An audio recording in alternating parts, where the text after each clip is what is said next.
சுவையான village style sambar வைக்க போகிறோங்க. அதுக்காக தாங்க வந்து இன்றைக்கி தேங்காய் உரிக்க போகிறோம். இது எல்லாமே நம்ம மரத்தில் காய்ச்ச காய்ங்க. அதை அப்படியே எடுத்து அழகாக வந்து தேங்காய் பாறையில் வச்சு உரிச்சுக்கிறோங்க.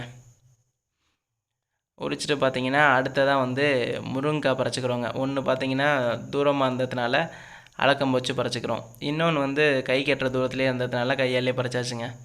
இன்றைக்கி வைக்கிற குழம்புக்கு 2 முருங்கைக்காய் போதுங்க. அதனால் 2 முருங்கைக்காய் மட்டும் பறிச்சிட்டு வந்தாச்சுங்க. அடுத்து பார்த்தீங்கன்னா கருவேப்பிலை மரத்துலேருந்து கருவேப்பிலை பறிச்சிக்கலாங்க. பறிச்சிட்டு இருக்கும்போது ஒரு கருவேப்பிலை பார்த்தீங்கன்னா அப்படியே கீழே விழுந்துச்சு. சரி அலசிக்கலான்னு சொல்லிட்டு அதையும் சேர்த்து எடுத்தாச்சுங்க. வேஸ்ட் பண்ணக்கூடாது. அப்புறம் நம்ம மிளகாய் செடியில் மிளகாவும் பறிச்சிக்காச்சுங்க. அடுத்து பார்த்தீங்கன்னா தேங்காய் உடைக்க போகிறோங்க. அந்த 2 கன்று இருக்க சைடு பார்த்து உடைச்சிங்கன்னு வச்சுங்களேன், தேங்காய் வந்து அழகாக உடையும். நல்ல தேங்காவாக இருக்குங்க.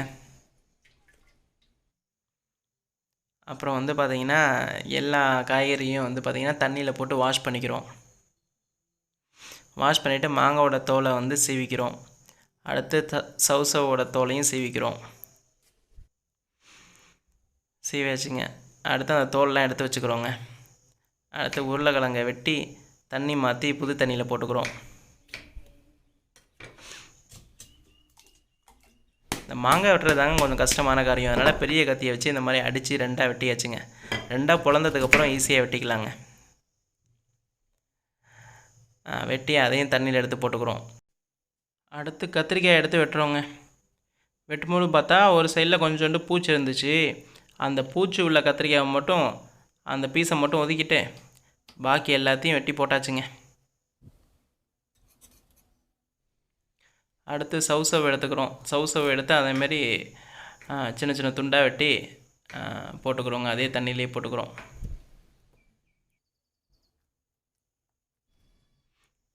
அடுத்து வெண்டைக்காய் வெட்டிக்கிறோங்க. வெண்டைக்காய் வந்து பிஞ்சு வெண்டைக்காய் இருந்தால் மட்டும் போடுங்க. முத்த வெண்டைக்காய் போட்டிங்கன்னா நல்லா இருக்காது. எல்லா பிஞ்சு வெண்டைக்காயும் எடுத்து அதையும் வெட்டி போட்டாச்சுங்க தண்ணியிலேயே. அடுத்து தக்காளியில் அந்த சென்டரில் அந்த காம்பு இருந்த இடம் இருக்குது பாருங்கள், அதை வந்து வெட்டி தூக்கி போட்டுருங்க.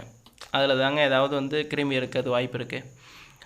வெட்டிட்டு தக்காளியை வந்து பார்த்திங்கன்னா தனியாக எடுத்து வச்சாச்சு.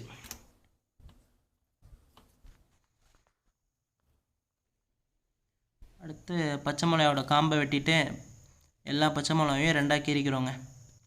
அந்த பச்சை மிளகாவோட டேஸ்ட்டு தாங்க அந்த சாம்பாருக்கு வந்து டேஸ்ட் சூப்பராக இருக்கும். அதனால் ஒரு 5 பச்சை மிளகாவை அப்படியே 2ஆக கீறி போட்டுக்கிறோங்க. போட்டுட்டு அப்படியே பூண்டை அலசி அதையும் ஒரு தனியாக கிண்ணத்தில் எடுத்து வச்சுக்கிட்டோங்க.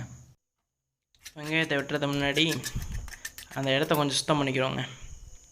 ஏன்னா வெங்காயத்தை அதில் தான் வெட்டி போட போகிறோம். அதோட அந்த காம்பெல்லாம் கிடக்கிறதுனால அதை கொஞ்சம் சுத்தம் பண்ணிக்கிறோங்க. சுத்தம் பண்ணிவிட்டு அதுக்கப்புறம் ஆனியன் எடுத்து ஆனியனை வெட்டிக்கிறோங்க. ஆனியனை பார்த்திங்கன்னா 2ஆக தாளிக்கிறதுக்கு தனியாக, முதல்ல பருப்போடு சேர்த்து போடுறதுக்கு தனியாக 2ஆக வெட்டி வச்சாச்சுங்க. அடுத்து முருங்காயும் எடுத்து வெட்டிக்கிறோங்க. முருங்காய் அப்படி வெட்டிட்டு அது 2 சேர்த்து ஒன்றா வச்சு வெட்டினீங்கன்னா வெட்டுறதுக்கு கொஞ்சம் ஈஸியாக இருக்குங்க. நல்ல முருங்காவாக இருக்குது. அதையும் எடுத்து அப்படியே தண்ணியில் போட்டுக்கிறோங்க. அடுத்து தேங்காய் துருவ போகிறோங்க. தேங்காய் அப்படியே அழகாக பூ மாதிரி துருவி எடுத்துக்கிறோங்க. அதை நம்ம உடச்சதெல்லாம் அரை மூடி போட்டால் போதுங்க நம்ம வைக்கிற குழம்புக்கு. அப்படியே நல்லா ஃபுல்லாக திருவி எடுத்தாச்சுங்க.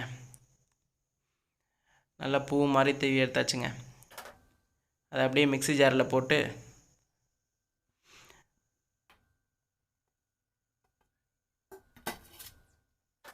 அதில் அப்படியே தேவையான அளவு தண்ணி ஊற்றிக்கிறோங்க. ஊற்றிட்டு டக்குன்னு சொடக்கு போட்டு எடுத்தால் அரைச்சாச்சுங்க. அரைச்சி வச்சாச்சு. அடுத்து புளியை ஊற வைக்கிறோங்க. நம்ம மாங்காய் போட்டிருக்கிறதுனால கொஞ்சம் கம்மியாகவே புளி ஊற வச்சுக்கிறோங்க. அடுத்து வந்து பார்த்திங்கன்னா பருப்பு போட்டுக்கிறோங்க. அடுத்து கடலப்பருப்பு. பருப்பு துவரம்பருப்பும் அந்த கடலப்பருப்பும் போடும்போது பார்த்திங்கன்னா அது டேஸ்ட்டு ரெண்டுமே மிக்ஸ் ஆகி டேஸ்ட் நல்லா இருக்குங்க. நல்லா வாஷ் பண்ணி எடுத்துக்கிறோங்க. அந்த பருப்பை வாஷ் பண்ணி எடுத்துகிட்டு மறுபடியும் கொஞ்சமாக தண்ணி ஊற்றிக்கிறோங்க. கரெக்டாக பருப்பு வேகிறதுக்கு தேவையான அளவு தண்ணி ஊற்றினா போதுங்க. அப்படியே வந்து பார்த்திங்கன்னா பச்சை மிளகா 2 வந்து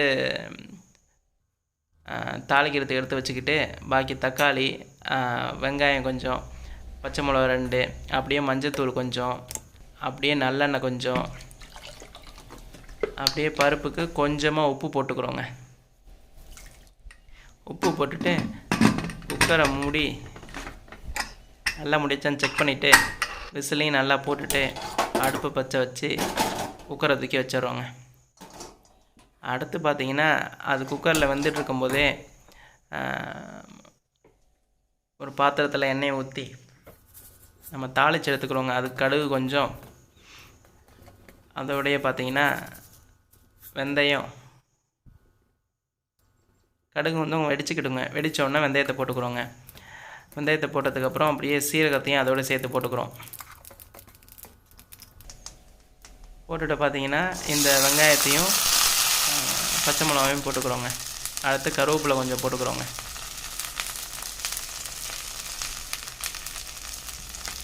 பட்டை மிளகா கொஞ்சம் போட்டால் நல்லாயிருக்கும் அப்படின்றதுனால பட்டை மிளகாயும் போட்டுக்கிறோங்க. அந்த ஃப்ளேவர் நல்லா இருக்குங்க பட்டை மிளகா போட்டால், அதனால தான் பச்சை மிளகாவும் போடுறோம், பட்டை மிளகாவும் போடுறோம். அதை கொஞ்சம் நல்லா வதக்கிக்கிறோங்க. அதை மீடியம் ஃப்ளேமில் வச்சு வதக்கிக்கிறோங்க, கருகாத மாதிரி. அப்படியே நல்லா வதக்கி எடுத்துக்கணுங்க. ஏன்னா இதை வதக்கிறதுல உள்ள அந்த இதோட வந்து டேஸ்ட்டு வந்து இதுலேயும் கொஞ்சம் இருக்குங்க. இந்த டேஸ்ட்டும் சேர்ந்தால் தான் நல்லாயிருக்கும். அதனால் கரெக்டாக இது பதமாக வதக்கிக்கிறோங்க. அடுத்து பார்த்திங்கன்னா விசில் அடிக்க ஆரம்பிச்சிருச்சு. ஒரு 6 விசில் வச்சுட்டு கொஞ்சம் நேரம் வச்சுட்டு அப்படியே விசில் ஓப்பன் பண்ணியாச்சுங்க. விசில் ஓப்பன் பண்ணிவிட்டு செக் பண்ணி பார்த்தா பருப்பு வந்து பார்த்திங்கன்னா சூப்பராக வந்திருக்குங்க. நல்லா சிறப்பாக பருப்பு வந்திருக்கு. திறக்கும் போது வந்து பார்த்திங்கன்னா ஆவி உங்கள் பக்கம் அடிக்காத மாதிரி திறங்க குக்கரை. அப்புறம் பார்த்திங்கன்னா அதில் கொஞ்சம் தண்ணி ஊற்றியாச்சுங்க. குழம்பு எவ்வளோ தேவையோ அந்த அளவுக்கு தண்ணி ஊற்றியாச்சுங்க. அதுக்கப்புறம் நம்ம புளி தண்ணி வேறு ஊற்ற போகிறோம். அதனால் அதுக்கு தகுந்த மாதிரி தண்ணி கணக்கு பண்ணி ஊற்றிக்கோங்க. காய்கறி எல்லாத்தையும் எடுத்து போட்டுக்கிறோங்க. போட்டு என்ன பண்ணுறோன்னா அதோடைய உப்பு அள்ளி போட்டுக்கிறோங்க.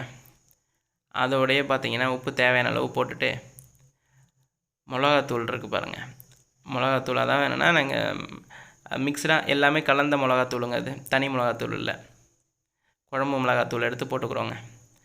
போட்டுட்டு அதை அப்படியே நல்லா மிக்ஸ் பண்ணி விட்டுட்டு கரண்டி எடுத்து வெளியில் வச்சுட்டு மூடி ஒரு 1/4 மணி நேரம் கொதிக்க வச்சிடுறோங்க. ஏன்னா அந்த காய்கறி வந்து ஒரு 3/4 வெந்திருக்கணும். 1/4 மணி நேரம் ஆயிடுச்சுங்க. 3/4 அந்த காய்கறி வந்து பார்த்திங்கன்னா நல்லாவே வெந்துடுச்சு. வெந்ததுக்கப்புறம் தான் பார்த்திங்கன்னா புளி தண்ணியை ஊற்றுறோம். அப்போ தான் வந்து சீக்கிரம் வேகும். அதனால தான் புளி தண்ணியை வந்து நம்ம முதலையே ஊற்றலை. புளி தண்ணியை இப்போ ஊற்றிக்கிறோங்க. ஊற்றிட்டு மூடி ஒரு 5 நிமிஷம் வந்து அதை வந்து வேக விட்டுறோங்க. நல்லா கொதி வந்ததுக்கப்புறம் பார்த்திங்கன்னா நம்ம அரைச்சி வச்சுருந்தோம்ல தேங்காய், அந்த தேங்காவை எடுத்து இந்த குழம்போடு சேர்த்துக்கிறோங்க. சேர்த்துட்டு பார்த்திங்கன்னா அந்த பாத்திரத்தில் கொஞ்சம் மீதம் இருந்துச்சு. சரி ஓகேன்னு நல்லா அப்படியே அதை கலந்து விட்டுட்டு இந்த கரண்டி போட்டிருக்கோன்னு ஞாபகம் இல்லாமல் சரி இந்த கரண்டியாலேயே கொஞ்சம் அள்ளி ஊற்றலான்னு பார்த்தா அது வரமாட்டேன்டுச்சு. சரி அந்த கரண்டியை ஓரமாக வச்சுட்டு நல்லா குழி கரண்டி எடுத்துக்கிட்டு அதில் கொஞ்சம் குழம்பு ஊற்றிட்டு அப்புறம் 2 கலக்கிட்டு எல்லா தேங்காயும் அதோடையே வந்துருச்சுங்க குழம்போடையே.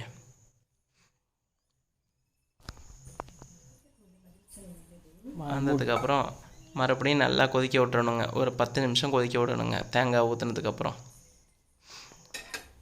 கொதிக்க விடுறதுக்கு முன்னாடி பார்த்திங்கன்னா நம்ம தாளித்ததையும் இதோடு எடுத்து நம்ம போட்டுக்கலாம். தாளித்ததை எடுத்து அழகாக வந்து பார்த்திங்கன்னா இந்த சாம்பாரோடையே சேர்த்துக்கிறோங்க. சேர்த்துட்டு நல்லா கலந்து விட்டுக்கிறோங்க.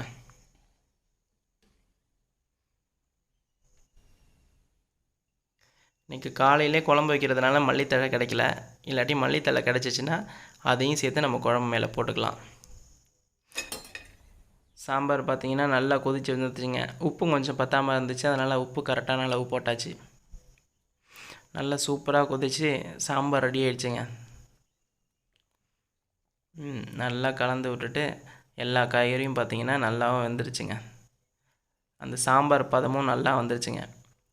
எப்படின்னு டேஸ்ட் பண்ணி பார்ப்போன்னு பார்த்தா உப்பு காரம் எல்லாமே பயங்கரமாக செம்ம டேஸ்ட்டாக இருக்குங்க. நீங்களும் ட்ரை பண்ணி பாருங்கள். உருளைக்கிழங்கு பஞ்சு மாதிரி வந்திருக்கு. சூப்பர் டேஸ்ட்டுங்க.